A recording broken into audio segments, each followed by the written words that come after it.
Hello student, myself Vinod Panara, and today we discuss some topic of pump chapter of BME, that is Basic Mechanical Engineering. So in today lecture first we discuss types of centrifugal pump. So in last lecture we already discussed centrifugal pump, how it work and main important part of centrifugal pump, impeller, casing, etc. So now in today we discuss types of centrifugal pump. So first one, according to the type of casing. Now what do you mean by casing? In which impeller that is rotated, and it is outer box of pump. So according to type of casing, first one volute type pump, then second one vortex type pump, and third one diffuser type pump. Then second one according to number of stage. Then first single stage pump and multi-stage pump. And in multi-stage pump there is a impeller in series and impeller in parallel. So this is about types of centrifugal pump. Now we discuss one by one. So first one, that is volute type casing. So this is diagram in which casing of pump is volute type. So in this diagram at the center there is a impeller which is rotating part of centrifugal pump, and outer box of the pump, that is casing. So it is volute casing in this diagram, and impeller contain number of impeller vanes. Now in volute type casing, the area of the casing that is gradually increase.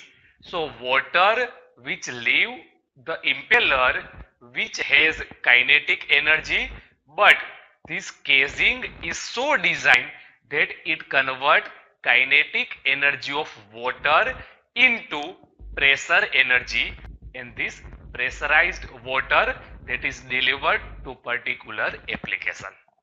So this is about simple volute type casing pump. So in this type of centrifugal pump, impeller is surrounded by a spiral casing called volute chamber. Then in volute chamber provide a gradual increase in area to discharge pipe so that pressure increase of the living water. Then this type of pump is used very commonly due to simplicity in construction. Construction of this pump, that is simple one, but overall efficiency is less. Why? Because of due to greater AD loss. So the overall efficiency of this pump, that is low. So that is first one, volute type pump. Now we discuss second one, vortex type pump. So this is diagram of vortex type pump. Now it is modification of volute type pump. Modification. Now in this diagram there is a impeller, then casing, and in between impeller and casing there is a vortex chamber provided. Vortex chamber.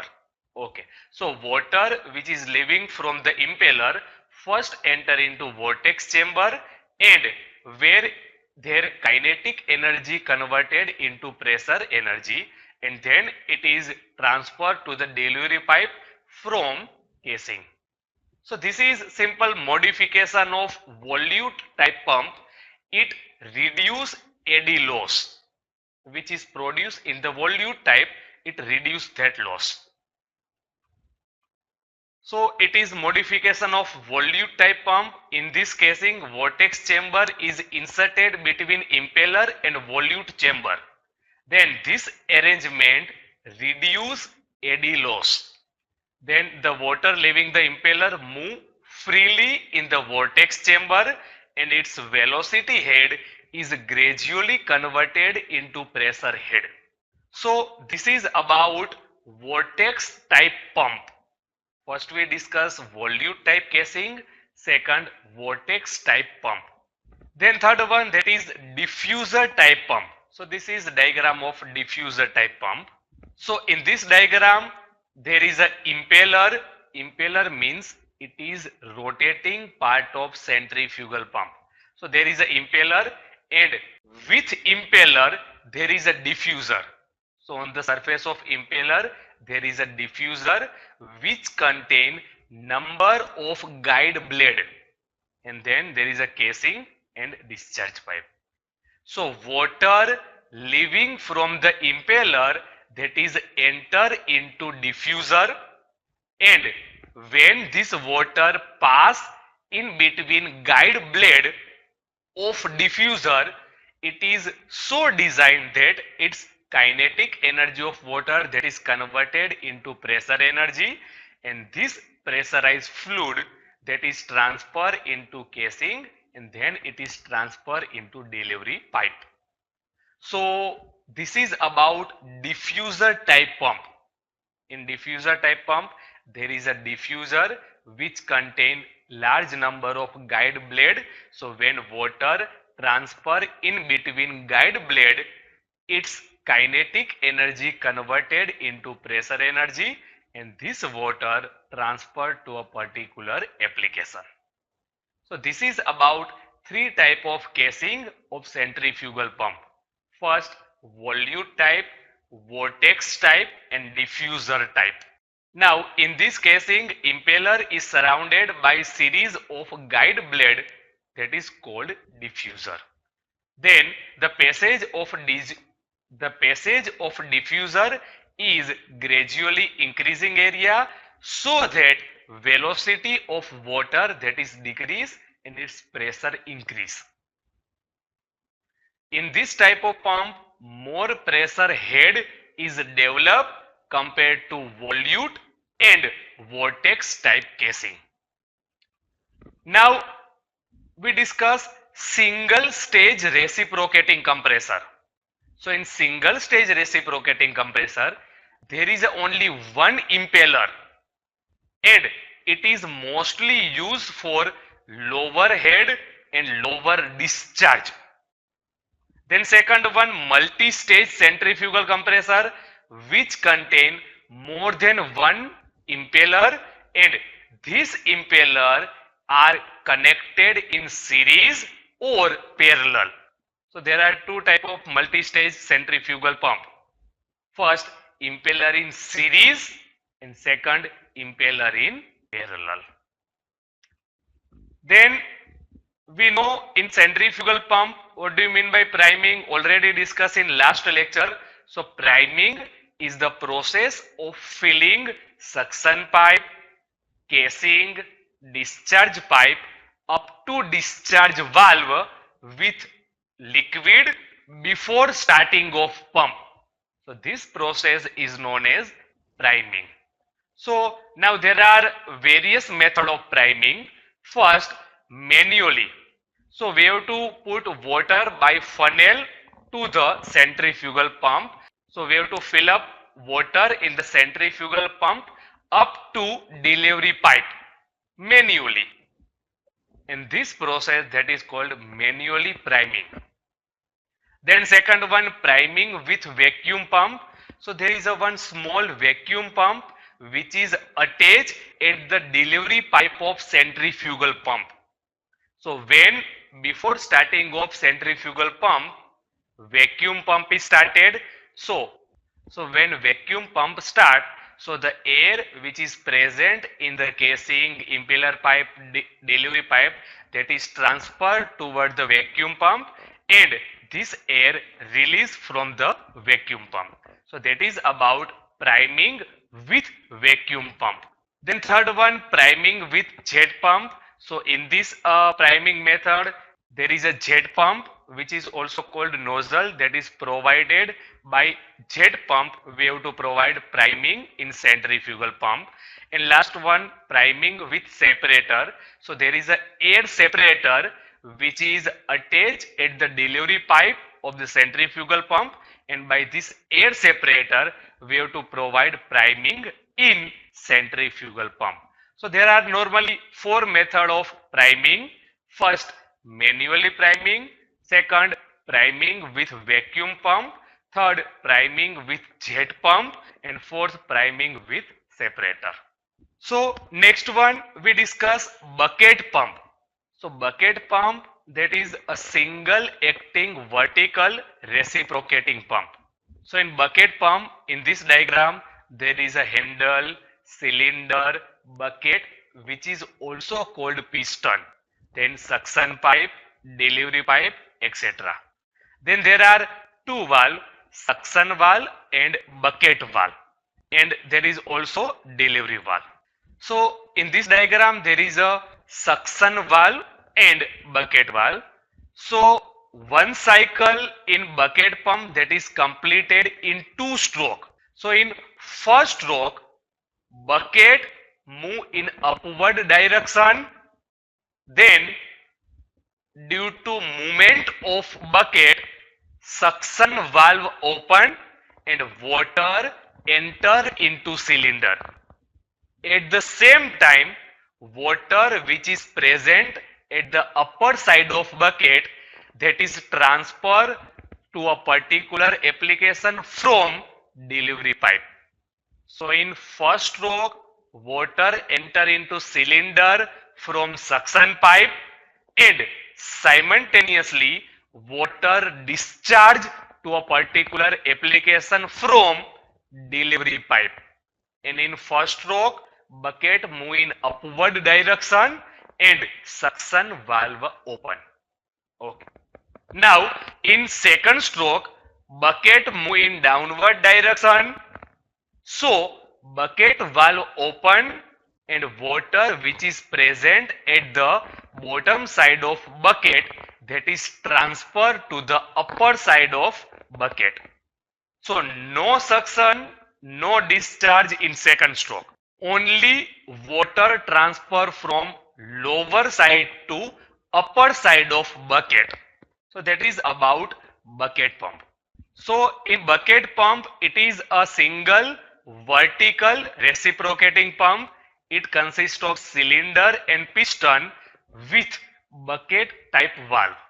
Then one cycle completed in two stroke, that is intake stroke, first one. So in this stroke, piston move in upward direction, bucket valve remain closed, and during this stroke, water enter into cylinder through suction valve.